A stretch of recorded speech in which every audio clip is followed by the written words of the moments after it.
औद्योगिक परिसर पैठण येथील सेंट पॉल शाळेतर्फे छत्रपती संभाजीनगर धर्मप्रांताचे नवनियुक्त बिशप मोसुंजर बेनार्ड लॅन्सी पिंटो यांचा सत्कार सोहळा नुकताच पार पडला।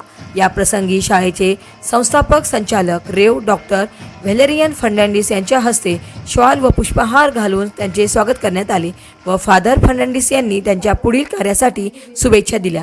यावेळी सहाय्यक पोलीस निरीक्षक ईश्वर जगदाळे, माजी नगराध्यक्ष Suraj Lolge, Rev father Sanjay Pakhare, Rev father Jitin Davis, मुदलवाडीचे सरपंच भरत मुकुटमल, माजी सरपंच काकाभाऊ बर्वे, ग्रामपंचायत सदस्य Lala Qureshi, Sonu Pokale, Deepak Gavhane, sister Rita, sister Rufina, Chhatrapati Sambhajinagar महापालिकेचे माजी नगरसेवक जेम्स अंबिलढगे, सामाजिक कार्यकर्ते जे.सी. फ्रान्सिस, पैठण रोटरी क्लबचे पदाधिकारी रघुनाथ चन्ने, उदय पाटील, पत्रकार गजानन आवरे सह शिक्षक व विद्यार्थी वर्ग मोठ्या संख्येने उपस्थित होते।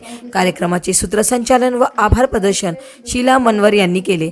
या कार्यक्रमाच्या यशस्वीतेसाठी शाळेचे मुख्याध्यापक प्रभाकर बांगर व पर्यवेक्षक बाळासाहेब थोटे यांच्या मार्गदर्शनाखाली स्वामी बोबडे, प्रियंका मगरे, आरती गायकवाड सह शिक्षक वृंदांनी सहकार्य केले।